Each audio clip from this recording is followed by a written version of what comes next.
Şimdi oraya hemen bir soru bağlamak istiyorum. Şimdi buraya gelen sorulardan bir tanesi. Şey yapalım, mobbingle, yönetici mobbingiyle Çok önemli bir konu benim için. daralan, gerilen bir çalışana ne öneririz? O kabaca orada bir öneri var mı? Böyle hap bilgi şeyi yapmıyorum çok. Sevmem bunu ama var mı hakikaten? Çünkü ya bu soru gelmiş yani. Yani mobbing konusu şimdi çok aslında birçok kişi mobbing yaşıyor. Biz de bunu tanıklık ediyoruz. Ama mobbingi mobbing diye ifade etmekten bile uzaklaşmışız. Nedeni de şu, o kadar normalleşti ki mobbing davranışları. Mobbing, hani bilmeyenler için mobbing ne demek? Hani biraz onu belki açmakta fayda var.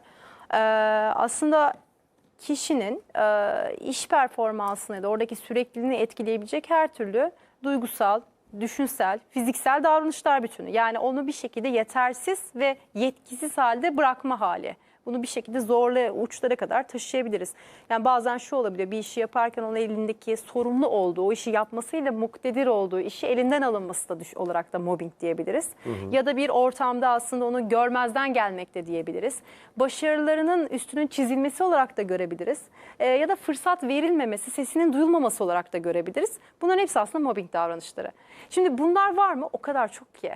Ya artık inanır mısınız bunu mobbing diye ifadelendirmek bile biraz lüks kaçıyor. Çünkü zaten var ve biat diyebileceğimiz, yani bunu artık herkes kabul etmiş durumda.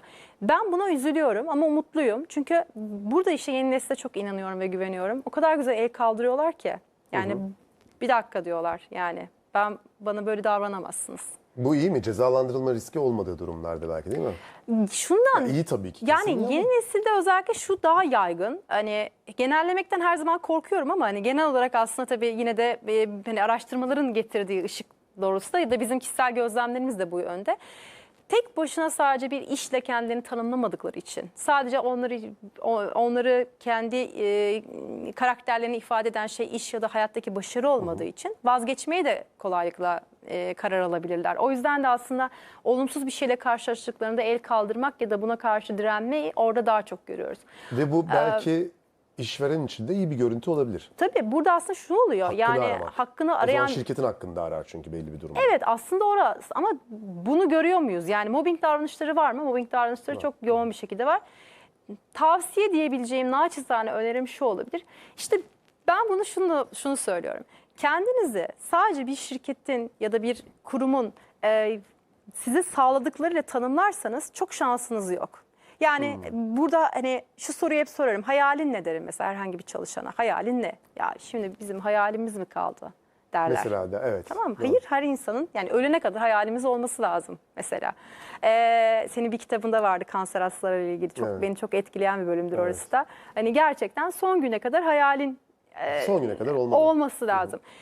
Şimdi aslına bakarsak biz biraz kendimizi hep bildiklerimizi tekrarlayarak hep o rutin içerisindeyken ne yapıyoruz? Bir şekilde sahiplik yaratıyoruz aslında. Yani bizi işveren sahibi haline geliyor neredeyse çalışanın. Evet. Şimdi buradan çıkıp işte otopilottan çıkıp beceri setinizi zenginleştirdiğinizde, her yerde her şey yapabilme ya da karar alabilme halinizde esneklik yarattığınızda evet el kaldırabilir hale geliyorsunuz.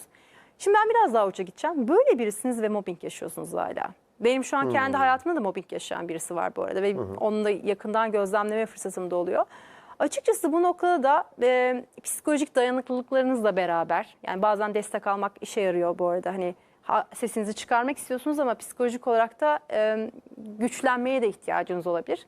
Benim naçizane önerim yalnız kalmamaları, sosyal destek, gerekirse psikolojik destek. Bununla beraber aslında ses çıkarmanın yanlış bir şey olmadığını önce zihinsel olarak kendine ispat etmesi, daha sonra da hakkını tabii ki araması yönünde olur. Bir ses çıkarma metodu geliştirmek burada Evet. önemli. Kırıcı yıkıcı olmadan Tabii, ses çıkarmak yapıcı bir deyince şekilde. oradan gelen bir meydan okumaya aynı tarzda bir cevap vermek değil tabii ki. Tabii. Yapıcı ve tabii ki her zaman işbirlikçi ve yapıcı bir dille